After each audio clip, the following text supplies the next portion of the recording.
Ricardinho, ele colocou uma questão aqui que eu acho que é válido. É um assunto que eu estou querendo trazer ele à tona já faz um tempo, mas eu nunca consegui um gancho para falar disso daí. Eu acho que nesse momento é bem oportuno, né? Vamos falar de Stopping Power? Vamos falar de Stopping Power.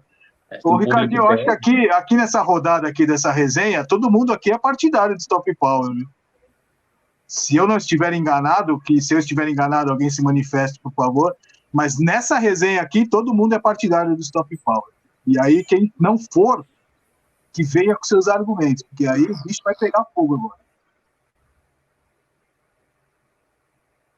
Então vamos sugerir que o Revolveiro fale primeiro, porque ele tem estado muito calado. Acho que eu acertei ele com muita força nessa questão aí do 889. Queria que ele... Não, acertar, cara, acertar você não acerta nada, nem pratinho você acerta, nem de 40. Então, isso daí não pode seguir aí, pode cegar, porque se acertar não é um negócio que combina muito numa frase sua, assim, nem de 40. Acho que você se fudeu, viu, Danilo? Não que eu queira esqueirar a situação, mas você se fudeu agora.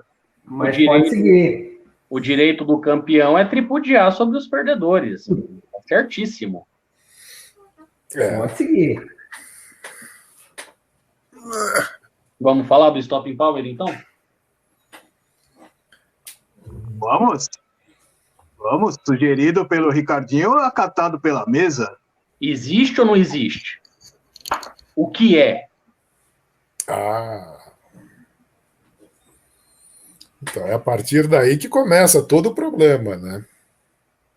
Problema? É um problema? Eu acho que essa discussão, na verdade, ela se distorceu ao longo do tempo e ela teve algumas interferências que ajudaram isso a acontecer. Mas eu acho que a principal discussão, em primeiro lugar, né, do Stopping Power existir ou não existir, é a parte justamente dessa questão levantada pelo Danilo. Qual é o conceito que está se usando para definição de Stopping Power, né? Pois é. Quando se cunhou o termo na época do Império Britânico ainda, os caçadores entendiam o Stopping Power sobre o qual eles falavam, da capacidade do fuzil deles de parar um animal imediatamente. Não tinha nada a ver com matar, não tinha nada a ver com nada disso. Ele só precisava que o bicho parasse. Daí o nome, Stopping Power. Isso depois, com a expansão colonial britânica, os caras começaram a aplicar isso em arma curta. Daí a predileção dos ingleses pelo 455 Webley, que é um projétil grande, pesado, mas que anda devagar. Mas não faz diferença, porque atira no alvo e o alvo para. Foi daí que veio. Modernamente, isso foi distorcido por várias razões, enfim, de várias maneiras diferentes. Mas, para mim, particularmente, Stopping Power é isso. É parar aquilo em que você atira. No caso de Stopping Power, normalmente está se falando de atirar em uma pessoa, né? Porque a discussão normalmente fica mais centrada no uso antipessoal de armas e seus respectivos calibres, mas é isso. Stopping Power, para mim, sim, existe. Não acho que seja um negócio mensurável facilmente ou de maneira monodimensional, mas existe. Sem dúvida que existe. Eu vejo Stopping Power na definição que se distorceu. Stopping Power, na verdade, é o potencial que o calibre, uma determinada combinação de calibre e munição, ela tem de incapacitar um suposto agressor. Eu acho que é uma definição boa o suficiente. As distorções que eu vejo é que principalmente de quem se posiciona contrário, né, ao conceito de stopping power, de que ele seria até uma doutrina, né, de defesa, de você dar apenas um disparo em situação de defesa, né? Essa é a maior distorção que eu vejo quando tem discussão de stopping power, se existe ou não. E a segunda distorção que eu vejo é um mau entendimento que se tem em cima dos relatórios, os estudos consagrados, né? Que a referência é o do Ed Sano e Ivan Marshall, e o outro é do Joe DiMaio, que na verdade não é nem estudo sobre stopping power, é de balística forense. E os desdobramentos que isso tem, que foram muito evidenciados pelo relatório do FBI, justificando a volta para o 9mm. A origem de tudo está aí, porque essa discussão confusa, ela começou justamente a partir desse relatório. Né? Pois é. E aí cada um distorceu o negócio para cumprir seus propósitos específicos, né? Então. Eu acho que o que eu acho engraçado é que todos os estudos, eles são estudos de stopping power. Não existiu nenhum estudo para comprovar que isso não existe. E nenhum dos estudiosos de stopping power, dos estudos modernos, concluiu isso. São pessoas que pegam estudos dos outros para concluir isso, né? É isso que eu acho engraçado. Então, são coisas assim que você vê. Eles usam os próprios argumentos que fundamentam essa questão, né, do stopping power definido como potencial de cada calibre de causar incapacitação para justificar que o stopping power supostamente não existe, né? Pois é. Não é facilmente mensurável e nem é monodimensional, né? Esse é o ponto. É porque, como tudo hoje em dia, as pessoas querem alguma coisa para lacrar o tema, e não é assim que funciona. Eu também acho que a discussão vai um pouco mais além do que se quer ir, né? De que você dizer definitivamente stopping power existe ou stopping power não existe, né? Que aí é aquela coisa, né? Outro dia, brincando, alguém falou disso lá no clube. Não sei o que, não existe esse troço. Eu falei, você quer ver muito simples o experimento? Pega um cartucho de espingarda calibre 12 com o meu balote, que pesa 35 gramas, e que anda 1.500 pés por segundo, e atira em alguém.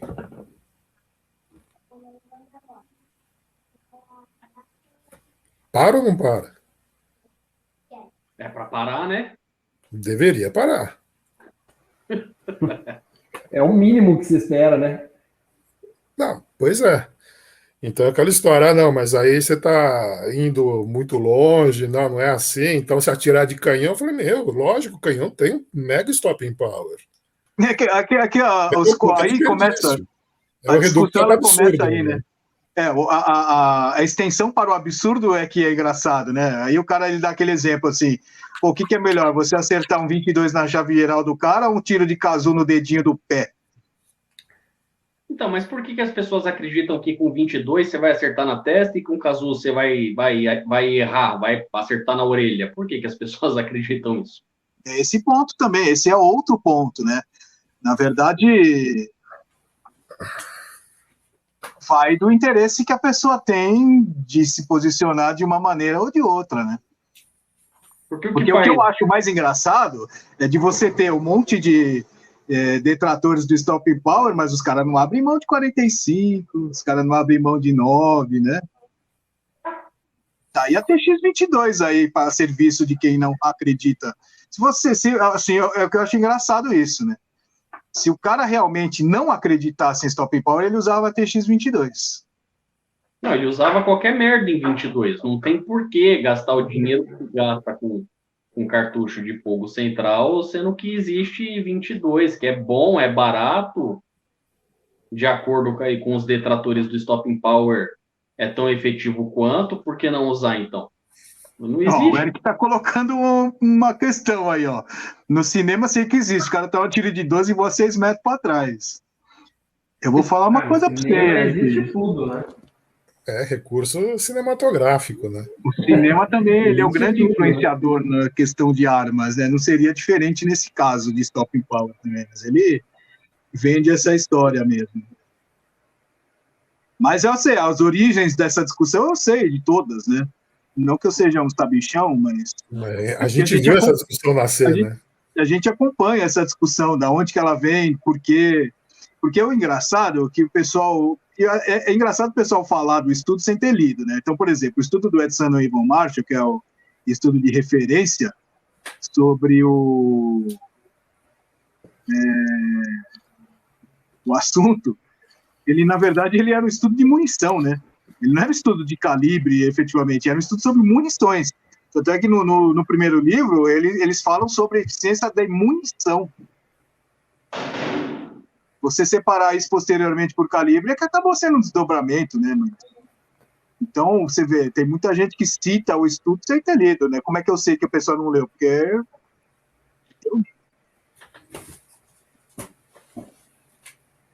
Mas, enfim, eu acho que quanto maior, mais rápido, mais pesado, o potencial que você tem do calibre de incapacitar, maior, né? Nem jogar pedra, né? Tem um vídeo que, inclusive, eu publiquei na nossa conta que apagaram. E que isso circulou no WhatsApp durante muito tempo, que é dois menininhos brigando, é uma menina e um menino, na verdade. A menina pega uma garrafa vazia de 2 litros e põe na cabeça da menina. Dá na cabeça do menino. Aí o menino pega um galão de 5 litros, dá na cabeça da menina, a menina cai no chão. Não deveria ser engraçado, porque é coisa de criança brigando, né? Talvez até se machucando, mas para mim esse é o exemplo maior do que efetivamente é o Stop Power, né? Cara, principalmente no meu caso, como... Esse é o livro.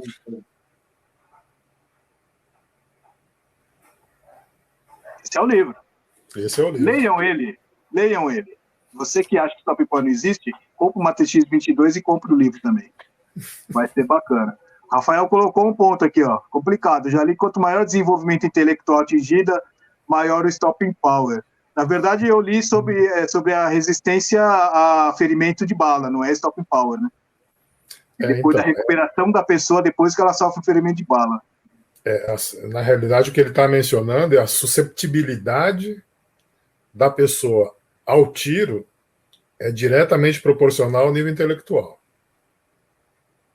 Isso realmente foi mencionado. E nesses termos exatamente, aqui ele não fala especificamente do Stopping Power.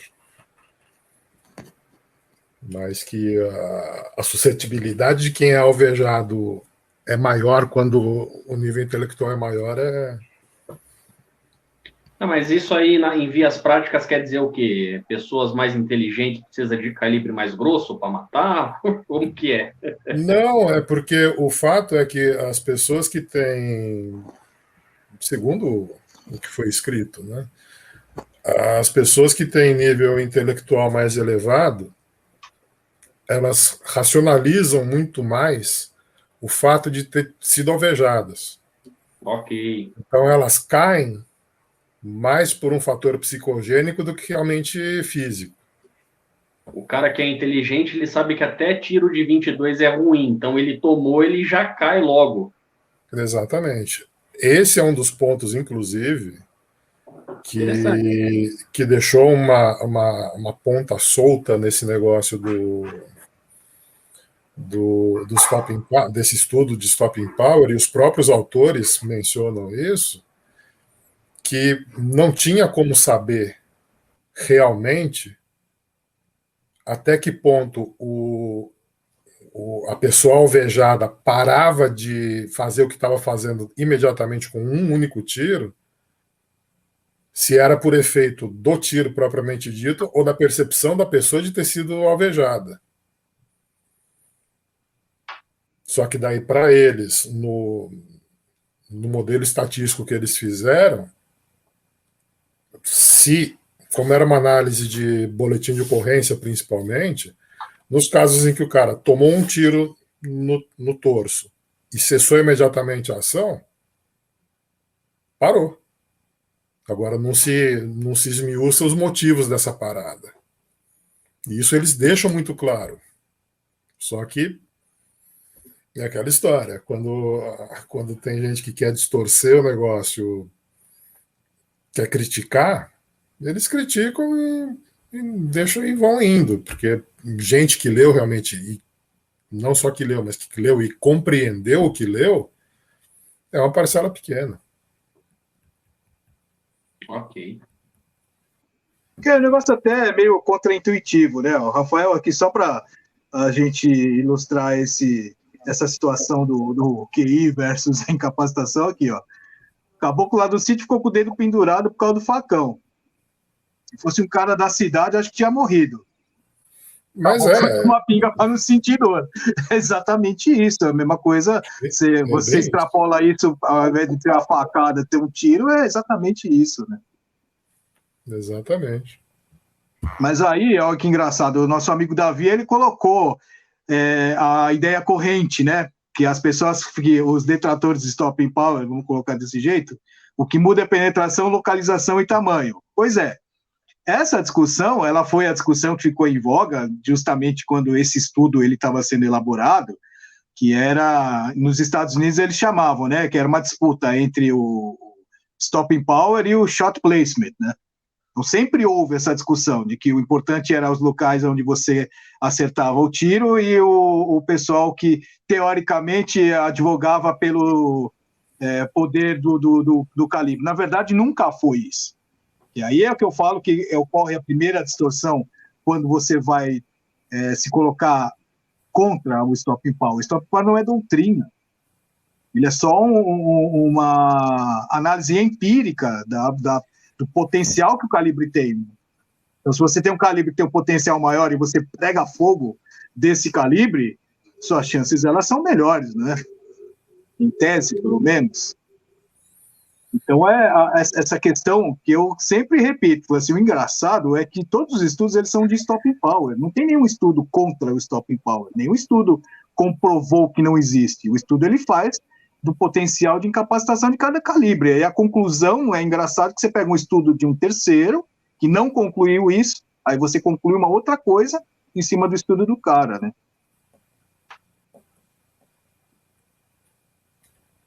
Pois é.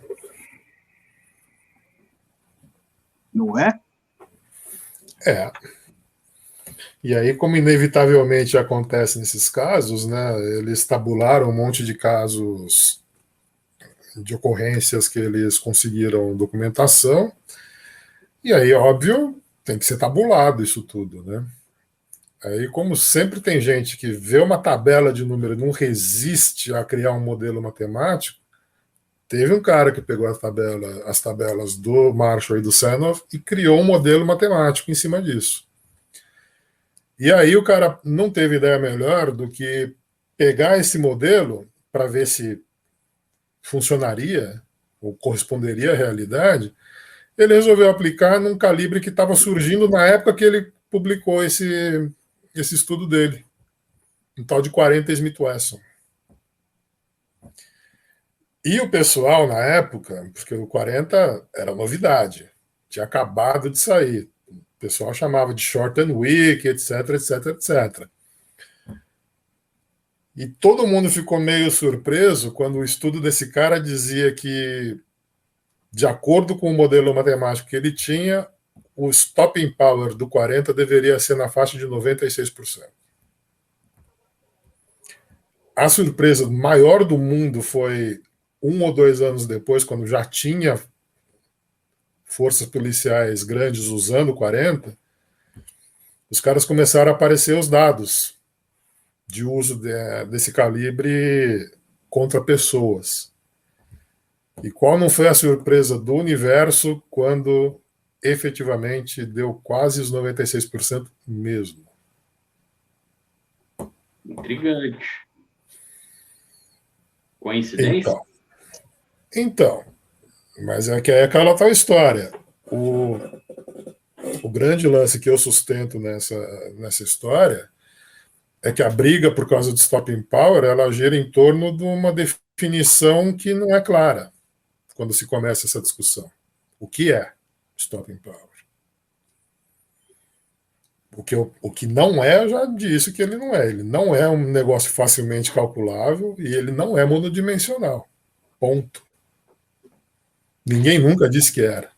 Só que tem Não é gente uma que doutrina pode ser, também. não é doutrina, mas quando querem tacar pedra, tacam do jeito que querem, né? Mas eu acho que a gente está descambando para um lado muito técnico da coisa, histórico e filosófico até. Não, Revolver, o que você pensa a respeito do Stopping Power? O que ele é para você? Você acha que existe, que se aplica, que faz diferença? Cara, eu não sou de balística, de perícia, mas eu acredito que um projétil de 45, 230 grains ele seja mais efetivo do que um de 380, 95 grains. Na mesma velocidade, né? Se os dois na mesma velocidade, eu acho que o mais pesado vai ser Vai causar melhor, mais dano, né? Vai causar mais dano. Mas assim, eu particularmente eu uso o que tiver de fácil acesso ali. Se for um 38, uma 380, bem também, mas se eu puder carregar comigo uma 45, um 40 todo dia, faz mais sentido do que ficar usando uma 380. Ok.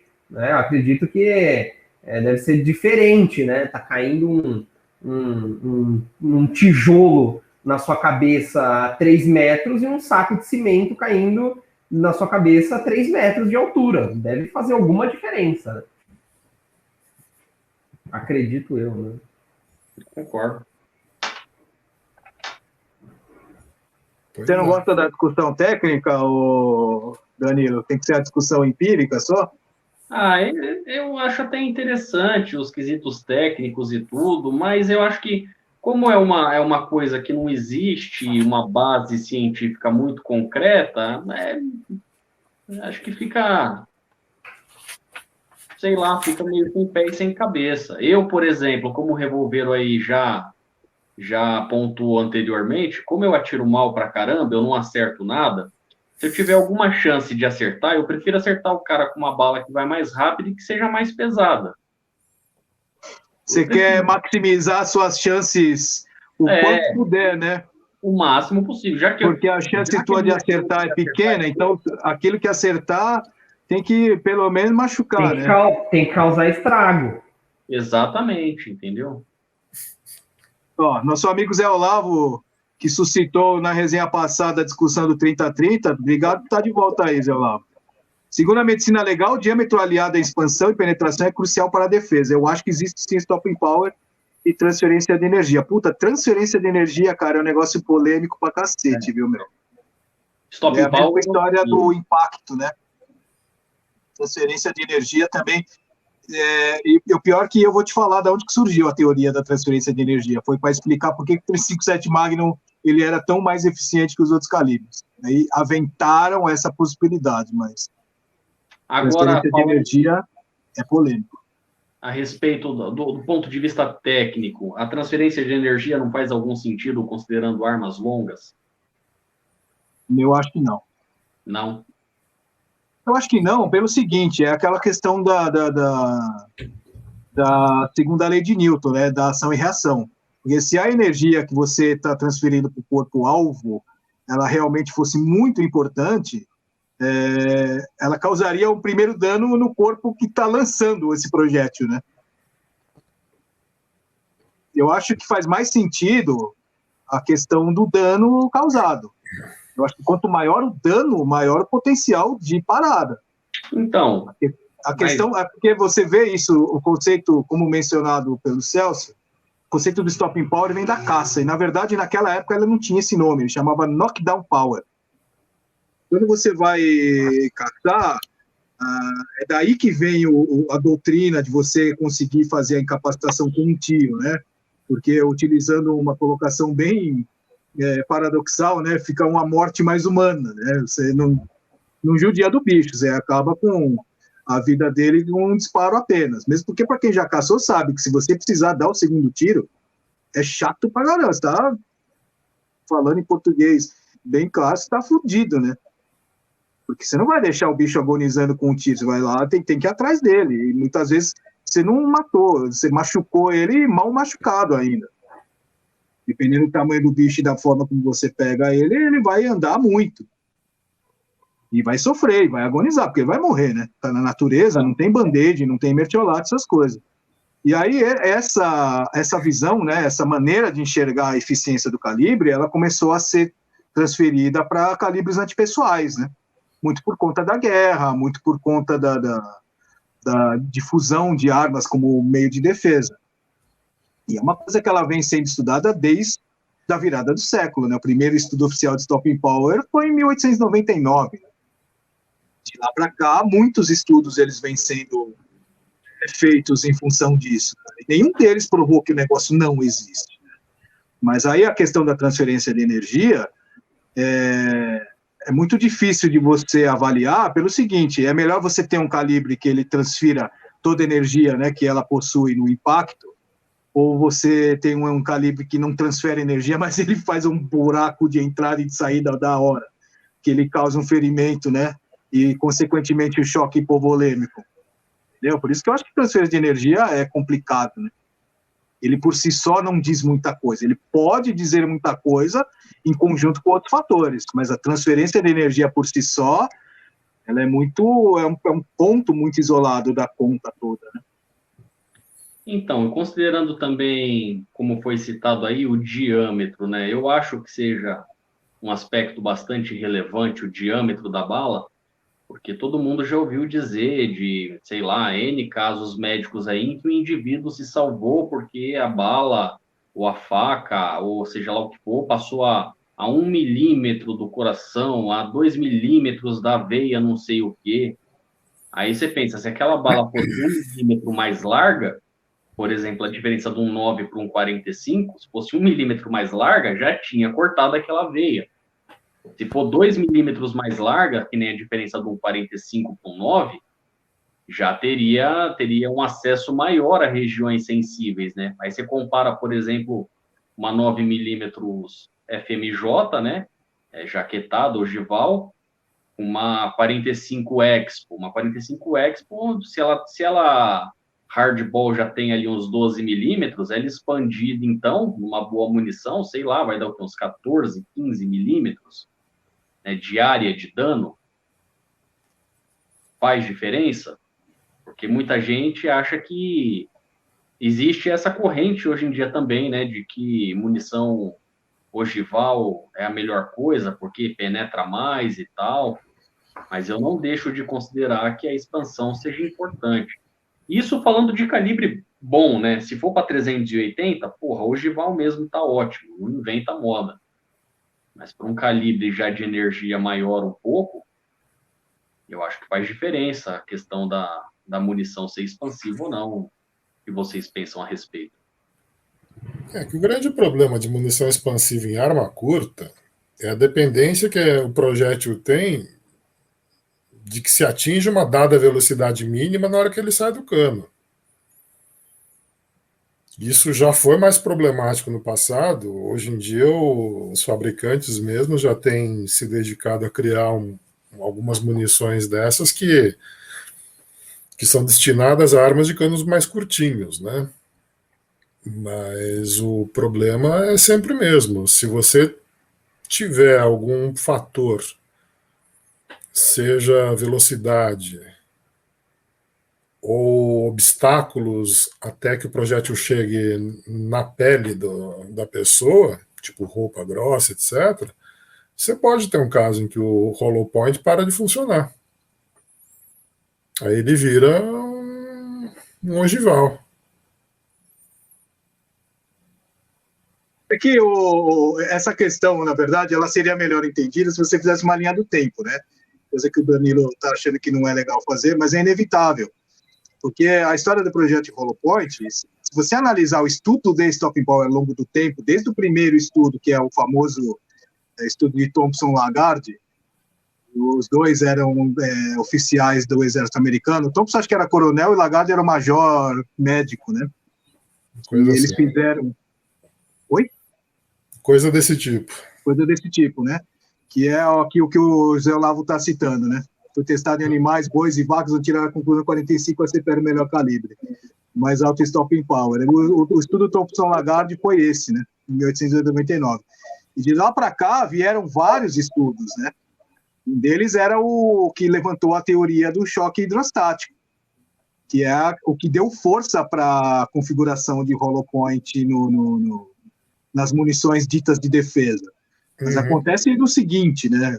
Como tudo, né, que é o que eu citei anteriormente nessa discussão de stopping power, tudo ele parte de um mal entendido. O pessoal pega, por exemplo, cita o livro, né, a obra do Vincent de Maio, que ele é um médico legista, e ele tem uma obra que é referência de estudo de medicina forense, que um dos apêndices ele fala que pelo dano e pelo projétil você não consegue afirmar se o projétil ele era hollow point originariamente ou se ele era ogival.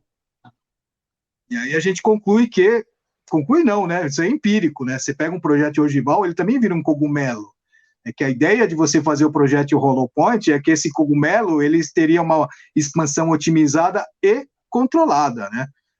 Mas aí a distorção ela vem de que as pessoas elas transformam essa declaração no livro do Di Maio, dizendo que a partir do ferimento não dá para saber o calibre. Não é isso que está escrito no livro do Di Maio. Muito pelo contrário, ele não fala nada disso. Ele fala que não dá para saber se o projétil era ogival ou se era hollow point.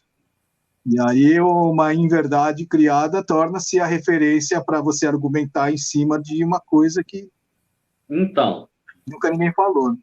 Eu não li o livro do Di Maio, mas existem muitos vídeos no YouTube, tanto vídeos em português como gringos aí, do pessoal atirando em diversos tipos de materiais com diversos tipos de munição. E esses testes em carne, bovina ou suína, percebe-se uma clara diferença de um disparo de projétil FMJ para um projétil jaquetado. Na carne humana seria diferente, talvez? Na carne animal, percebe-se uma nítida diferença.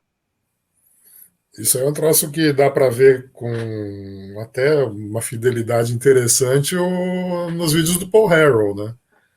O famoso meat target que ele usa lá para testar o funcionamento de alguma munição no que seria um simulacro de corpo humano. Ele mostra, quando tem alguma hollow point, você vê que o alvo mexe muito mais. Só que tem vezes que, apesar dele mexer, o cara vai olhar o estrago que foi feito efetivamente, nem sempre é maior. Esse modelo do Paul Harrell é muito legal, né? Não, é super bacana. Para quem não conhece, Paul Harrell tem um canal, que é o nome dele, Paul Harrell. E ele faz um modelo para teste de balística, de munição, que ele pega costela de porco, e aí, dependendo do calibre e da disponibilidade que ele tem, ele coloca com laranja ou coloca melão, melancia, abóbora, coloca alguma fruta que é para simular os órgãos internos do que seria o corpo humano. Aí ele fecha a parte traseira com alguma coisa, algum pedaço de filé que não tenha osso, e aí ele envolve isso tudo com um pedaço de couro para simular a roupa, a simular a pele, e aí ele coloca, às vezes ele coloca uma camiseta na frente e atrás ele coloca uma pilha de cobertor para saber se ele passou o suposto modelo de corpo humano e os danos que ele causou enquanto ele passava entre os órgãos. É super legal. Ele não tem nada de absurdamente científico, mas ele, dentro do seu empirismo, ele é bem ilustrativo. Ele consegue dar uma noção bem aproximada daquilo que eventualmente pode acontecer num disparo de corpo humano. Né? O Júlio Lobo chegou a fazer uns testes assim. Quem? O Júlio Lobo, do canal Sobrevivencialismo. Eu vi um vídeo que ele fez um teste assim com o 380. Ele pegou um monte de munição 380 e fez. Ele fez com outro calibre? Fez com 38 e com 40 também. E aí, o 40 foi legal? Foi legal. E sempre que eu vejo esse tipo de teste, tanto nesses assim mais bem estruturados, né, no qual, no caso do Júlio Lobo, ele usava um pedaço de costela, uma carne mole, um filé, um pedaço de argila e uma bexiga d'água, tudo isso bem compactadinho, né? E coberto com uma camiseta e tal. E mesmo nos testes de tiro direto na carne, eu sempre observo a diferença né, do tiro de munição com metal jacket para uma expansiva. Sempre tem diferença. Quando é no tiro direto na carne, você vê assim, tipo, o buraco que faz do outro lado é um buraco muito maior, tem um dano de tecido muito maior do que aquele tiro limpo provocado por uma munição ogival, né? Mas aí você está fazendo um paralelo simultâneo dos dois, né? Se você enxergar apenas o dano causado isoladamente de um tipo de munição, você não consegue afirmar com certeza qual foi o tipo de munição, consegue? Ele é tão escancaradamente diferente para você ter essa possibilidade, porque foi isso que o Di Maio disse, né? Olha, eu acredito que eu identificaria pelo número de vezes em que eu já vi isso acontecer, né? A partir do momento que você vê um pedaço de carne furado por uma bala ogival, você sabe como aquilo é e você sabe que aquilo é diferente de uma carne furada por uma bala expansiva. Porque é uma diferença que salta aos olhos. Tanto que você viu de vídeo do YouTube, né? Não ao vivo. Não, nunca tirei em gente, nem abri para ver depois como é que fica. Talvez seja diferente? Talvez. Não acredito que seja, mas pode ser. É que aí é aquela história. Você está vendo o aspecto do alvo e o aspecto do projétil que causou tudo aquilo, né? Daí você consegue associar diretamente uma coisa com a outra. Mas o fato é que se você pegar o buraco feito por um projétil jaquetado ogival e o projétil feito por um hollow point que não abriu, eu duvido que você consiga ver a diferença. Ok, beleza, aí faz sentido. Assim como eu duvido para identificar imediatamente a diferença, o caso do buraco de um hollow point que expandiu e o buraco de uma full metal que entrou e capotou na hora que entrou no corpo da pessoa. Eu também não sei se vai dar para distinguir esses dois um do outro. Vendo simplesmente teste de YouTube, uma peça de carne, dá para perceber nitidamente a diferença. Como o bloqueiro falou, né? Uma pessoa, a gente não sabe. Ninguém aqui atirou em alguém e abriu para ver. Mas numa peça de carne, num vídeo, você consegue distinguir se foi uma FMJ ou se foi uma expansiva. Mas justamente, claro. mesmo no caso de dar tiro num pedaço de carne, de novo, se você pegar uma jaquetada e pegar uma hollow point que não abriu, eu não sei se vai dar para ver a diferença, não. Mas aí você não abriu, tudo bem, mas se abriu, dá para ver a diferença. Então, mas se ela abriu, eu não sei se dá para ver a diferença dela para uma jaquetada que bateu e tombou e continuou penetrando. Então, esses casos de jaquetada que bateu e capotou e fez um estrago diferente do que se espera de uma jaquetada, eu nunca vi teste nenhum mostrando isso. Nunca vi. Não sei como que seria. Mesmo porque é difícil de reproduzir on demand, né?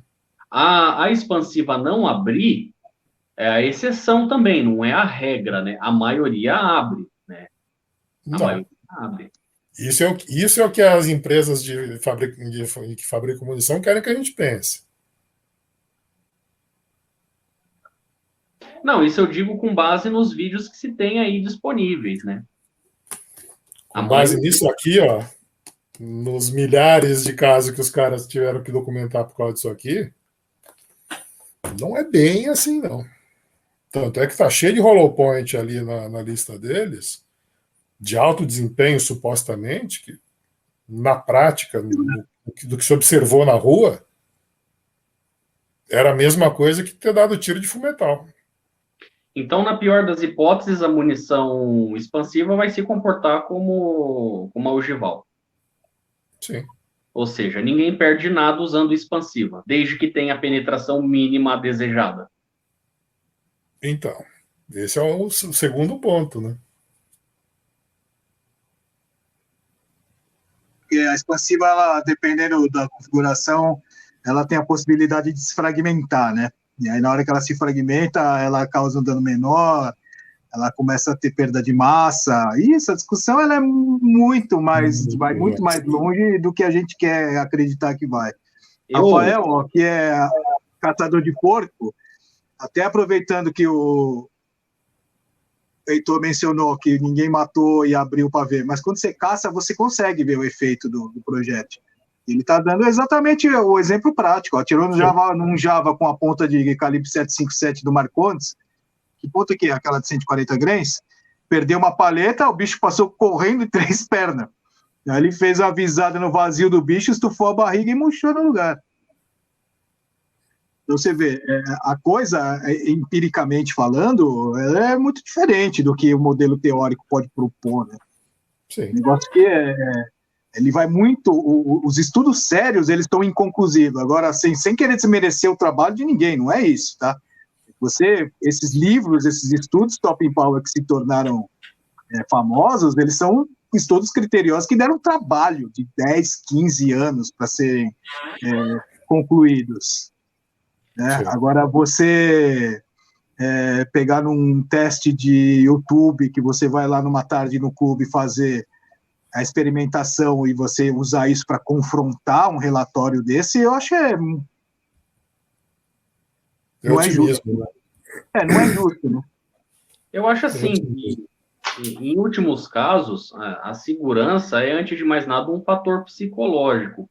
Então, bala leve, eu uso munição FMJ. Minha 9mm fica carregada com munição ogival. Na 40 eu deixo expansiva. E na 45, quando usava, eu deixava expansiva também. 9mm eu acho que é muito leve, que expansiva não daria a penetração necessária. Tem o caso do delegado lá, tomou 300 tiros de Gold Hack 115 grains, Expo, e tá aí fazendo vídeo de novo. Sorte também, claro, existe sorte, existe Deus, né? Ok. Mas eu na 9 uso jaquetada, hardball, e o que for superior a 9, expansiva para mim é o melhor. Não, o Rafael tá falando, o pessoal falava bem da Silvertip, falava até a ocorrência do FBI, né? Que é justamente a Silvertip que eles estavam usando lá no tiroteio de Miami, que eles mudaram por 10mm, né? Silvertip é quantos grains? Tinha 115, 124 e 147. Para 9, então, 147 ela vai ficar muito lenta, né? Esse é o ponto negativo que eu acho. Então, mas o ponto justamente é que ela era para ser subsônica, né? Então, ok. Muito bem, no final das contas, a gente concluiu que Stop Power existe. Quem não concorda, pode falar com argumentos, por favor. Deixa nos comentários, né? Deixe nos comentários. Com argumentos, por favor. TX22, né? E compra TX22 também. E compra TX22, também acho.